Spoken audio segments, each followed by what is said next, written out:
how do top sales performers turn the sting of rejection into a stepping stone for success? And what secret strategy do we reveal to stay motivated when the pressure is on? In a cutthroat market where competition lurks around every corner, how can sales professionals not only survive but thrive? Harnessing resilience to navigate the constant change and uncertainty. Join us today as we uncover the strategies that will empower you to rise above the competition. Good morning, good afternoon. Welcome everyone to another episode of Secrets in Medical Device Sales. Cindy and I are so excited for you guys to continue joining us today. And we are here with our third part in our 10-part series of the power play. So our third power play that we're really focusing on today is, I think this is an awesome one. It's a characteristic, as we mentioned in this power play series, of what really drives high performers or what makes a high performing salesperson. And the characteristic that we're really focusing on today is resilience. And I think it's going to be fun. I think we're going to dig into a little bit of what we see in our roles, in our jobs, and how we can be resilient and become that high performer. Oh, I love this. I love this topic because it's like, it brings to mind so many different things, Cindy. And resilience to me, like even the word, it's like, yes, it's like mental toughness, you know?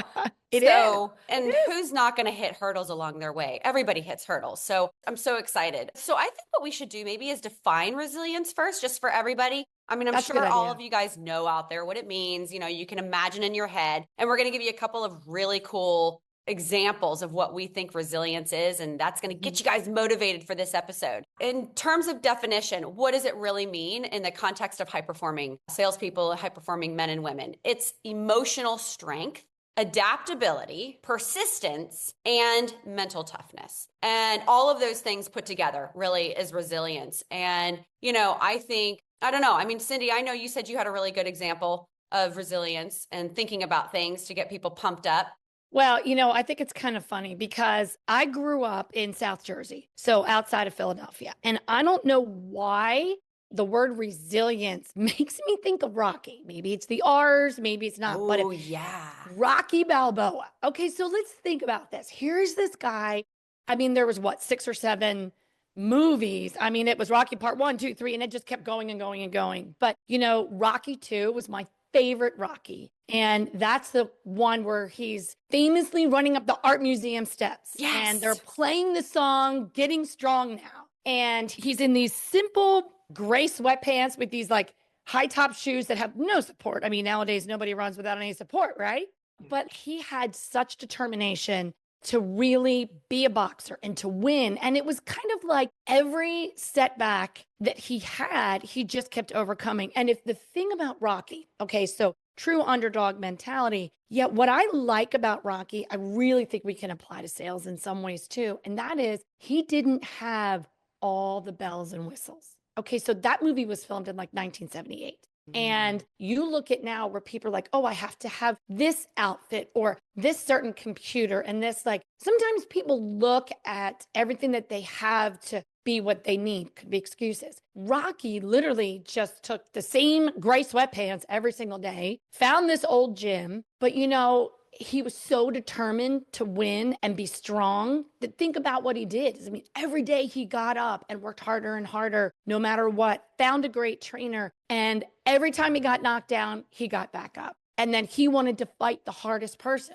You know, I mean, I don't remember. Was that the blue? Was that the Russian who bled blue? That was 3. That was 3. Because that had the song "Burning Heart" by. Oh my God, I love you. It's so great. You're such a Rocky fan. I love it. But I am, but it's true resilience. God, that's such a great. He got knocked down. I love it. Got back up, just like Such Chumbawamba. I get knocked down. But I get up again. I'm like, wait, who? Who are you even talking about? You know, the 90s song, Chumbawamba. Okay, anyway, resilience. Yeah. Get knocked down, get back up.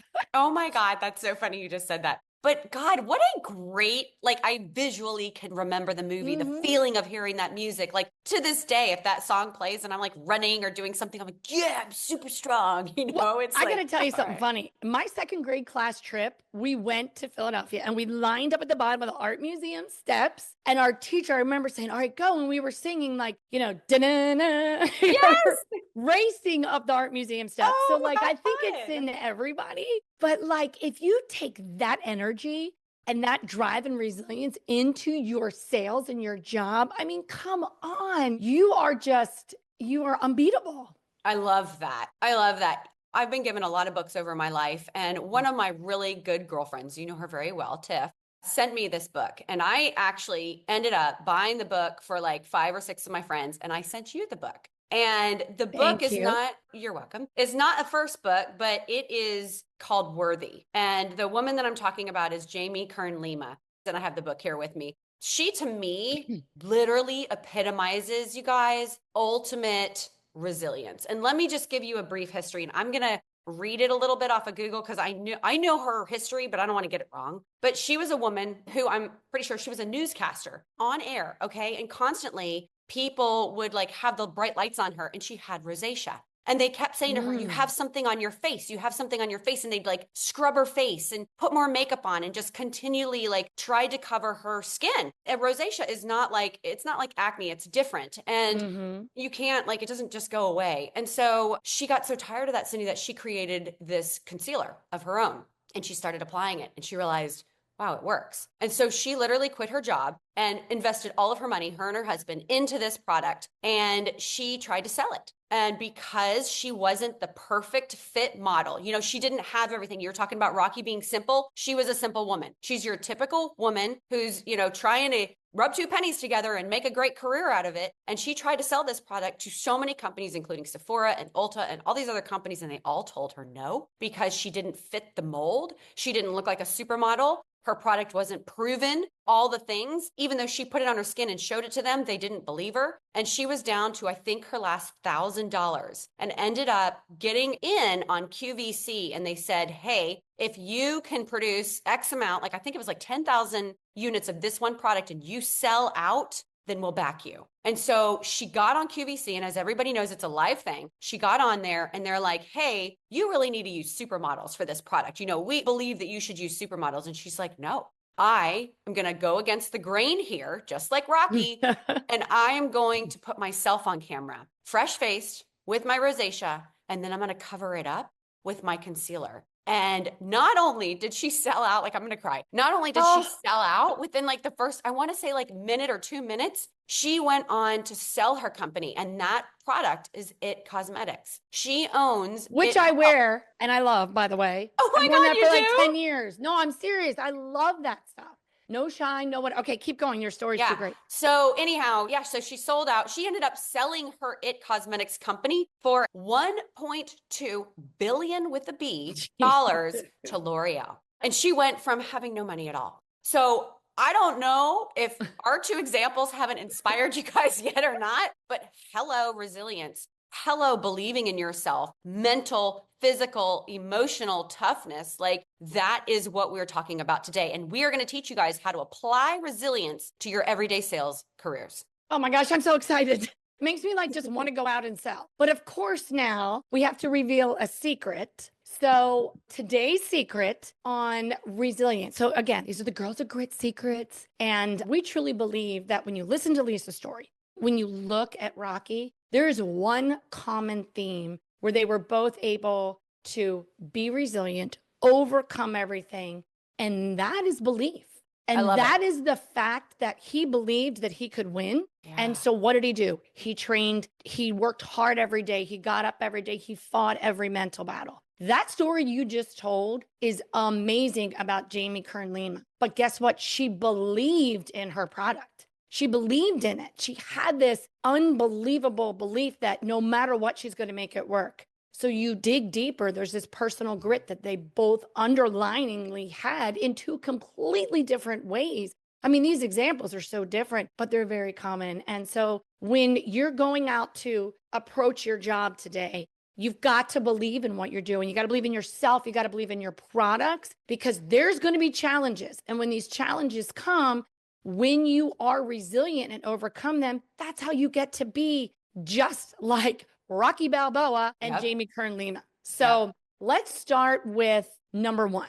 Okay, so we're only going to talk about four different, I want to say, like, what we call these, like situations or challenges. Okay. Obstacles, hurdles, things that we believe that you guys are probably running into a lot, every day in your sales careers. I know we have. So these to us really kind of made sense to outline for y'all. And how can you find your resilience and then apply it to these hurdles? I like that. So number one is handling rejection. Okay, so I feel that this is a common problem that every salesperson's going to have. Let's be real, okay? So frequent no's are it's just part of the cycle. It's literally like, are you in sales? Oh yeah, you hear no every day.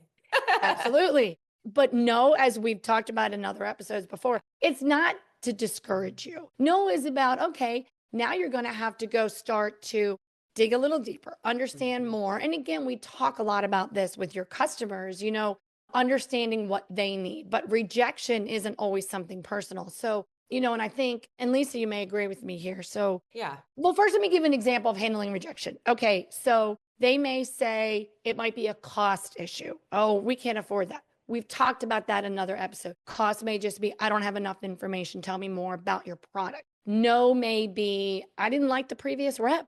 Yes. So, what we're talking about is that these are the objections, right? So how do we infiltrate belief now in yourself, in your product, in who you are? And to me, this is when you get real creative, guys. You hear the no. Okay, now it's on you. Have the belief in yourself that you're going to figure out a way to solve whatever problem they have, and you're going to come up with the best solution, and it's always going to be your product. You have a belief in yourself that you're going to solve it, and you have a belief in your product that it's going to solve it for them. So if it is a cost objection, well, we've talked about this before. You need to have the belief in yourself that you can get around that cost objection. How? Well, what does your product solve? What does it bring to the table? How does it help the hospital save money in some way, shape, or form? There will be a way around the cost objection. I know because I faced it. I mean, I can't tell you how many times, Cindy, what I sell right now isn't cheap. It's not like it's $100. It's very expensive. And a lot of hospitals are like, well, we can't afford to pay that.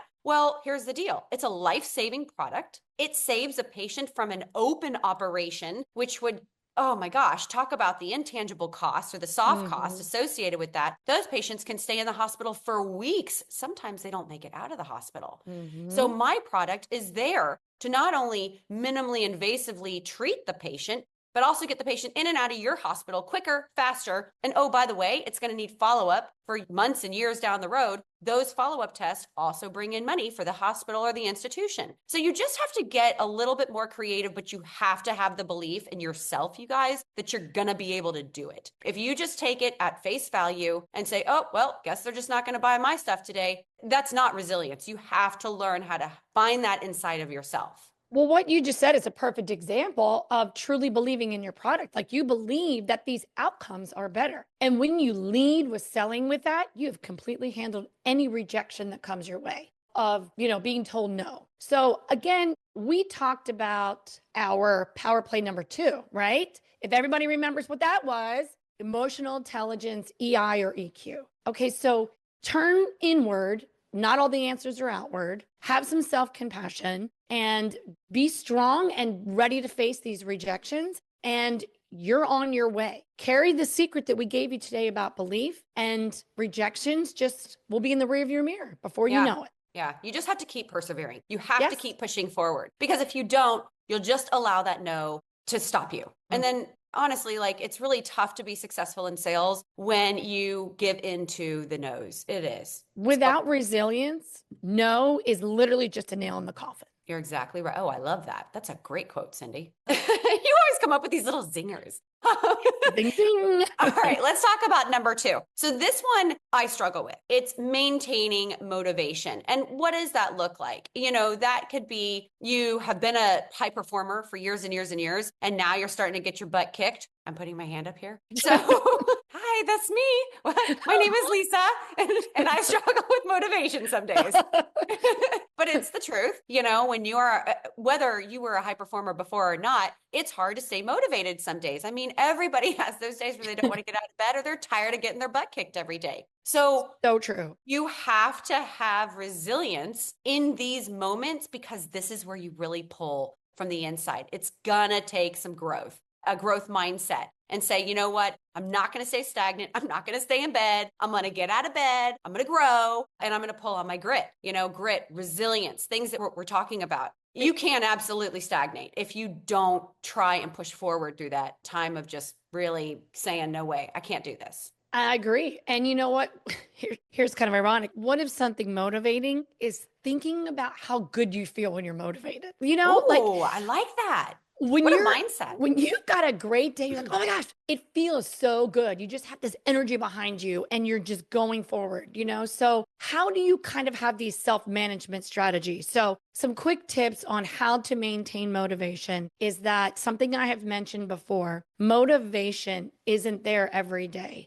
But with discipline behind motivation, that's how it becomes habit and it just happens. So something simple you can do is just set clear goals. We talk about this all the time. Have a plan, set a goal, and your growth mindset is not every day I'm going to feel my best. Not every day I'm going to want out and do it, go out and want to do it. However, if I get up every day and I have a goal and a habit and a routine and I go through the motions, I'm going to be more motivated at times than others, but I'm still going to get there. By not doing this every day, you're never going to reach that day that you feel so great when things come together and you've been resilient because you believe in your product and you went back after somebody who said no 2, 7, 9, 24 times. And now you've got momentum and now the motivation is there. And then you become unstoppable to go into another account and grow. And that maintaining motivation is how it gets done. And that's pure resilience because you just fall down, get back up and keep going. I love that because if you stay in that bed, you stay stagnant, you're never going to be motivated. So I love that, Cindy. You are absolutely right. And setting goals is not hard. We talked about this. Pull out a friggin' index card and write, 10 things of your goals for the quarter or the three. Sure, 3 Make things. it simple. I'm like 10. I mean, 3 goals. Keep it simple, stupid. You can have Come 10. Yeah, no, you're right. 3 goals for the quarter. And then start reminding yourself of those goals every day. Okay. Moving forward, this goes along with like the no thing, is navigating competitive environments. And that can look very different for everybody. For me, what comes to mind, pretty simple and basic, is my competitors, right? Mm-hmm. I mean, I have definitely, because of where I live, which is not like a metropolis of a huge city. I don't live in like Atlanta or New York or Chicago. I live in a smaller town. Usually when I am working for a company, the markets around me are not developed or they have competitive companies in them. And this new company has hired me to come and take that business. So I'm always running up against competitors. And I will tell you guys, it's easier when you're first with a company because you're like so excited and you're just like motivated and you're moving forward. It does get harder year after year after year, again, when you've taken that business and then the competitor takes it back from you. So how do you stop that? How do you become resilient in the fact that no matter where you are in your sales career, you are going to be able to overcome these competitive environments? And one of the really important things is adapting, right? Mm-hmm. Some of the easiest ways to do that is if your competitor is selling against you in a certain way, well, adapt, figure out what they're doing, and then flip the script. Go back to the basics of what you have, what your product provides to that patient, to that physician, to that customer, whatever it is. Flip the script, adapt, and say, you know what? I'm going to be able to change with you. I'm going to be able to say, hey, just because you're now selling at this level, I'm not only going to sell at this level, but my product can also bring these benefits or whatever it is that you're talking about. You've really got to be able to do that quickly because if you get too caught up in the environment of competitiveness, it'll absolutely beat you down. And so when you navigate these competitive environments, I think you have to change the narrative. Okay, so here's something you need to think about. I think competition, especially in medical device, is so necessary. Why? It validates the specialty that you are in. And it shows that the treatment that you are bringing day in and day out is needed. It's warranted. And we talk about becoming these high performers and all that it takes to be there. And when you align with your customers, when you're truly authentic, you're yourself, you bring value, that you know what, you can stand up against that competition. You can go in there and really stand by your products. I worked for a company for a long time. And there is a product that was made, it's probably even been 15 years. So think of like an old car. like an old Ford or something that just keeps driving on forever and ever. Well, now you've got these Teslas. It drives itself. It does all this, blah, blah, blah. Well, how many people still drive the Ford? Because all they want is the simplicity, or all they want is, hey, I love this car salesman. I only buy from this dealership. Well, guess what? You can establish that same Ford mentality in your job when you show up every day, when you support your customers and you provide that your product that you believe in, and have your customers understand that same belief that your product will do the best in certain situations. And I'm going to tell you something.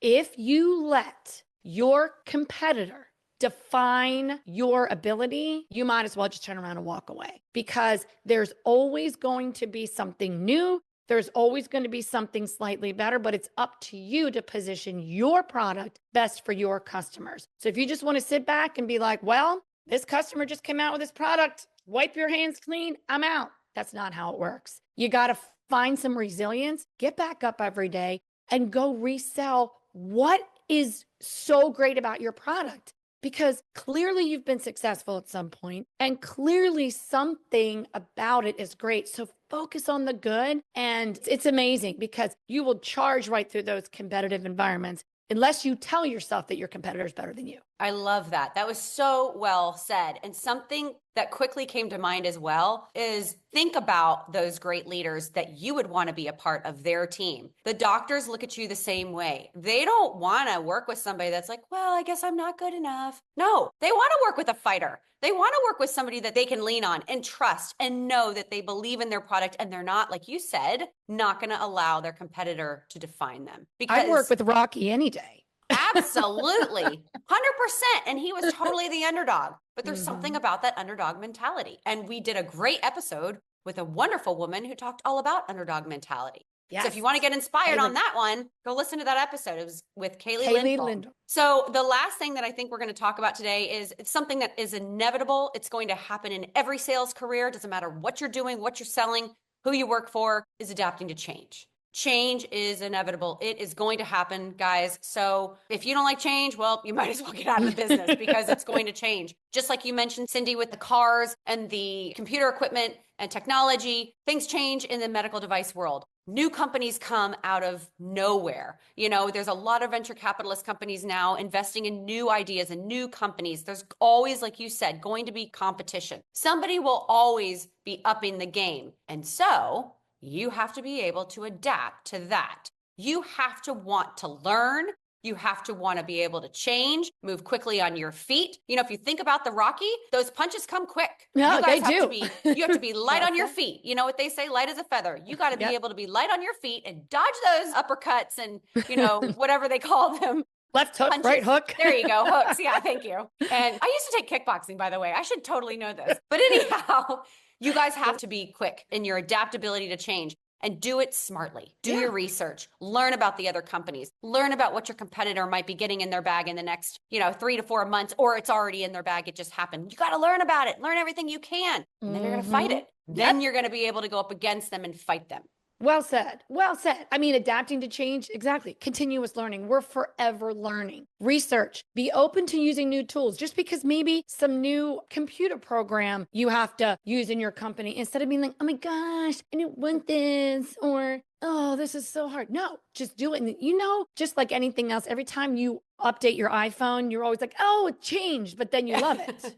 I'm like, wow, the screen's different. Oh my, adapt to it because it might make you better. And I think something else that in our Girls of Grit, we talk about a lot is that always reach out to a mentor. Like if you've got change, ask for help.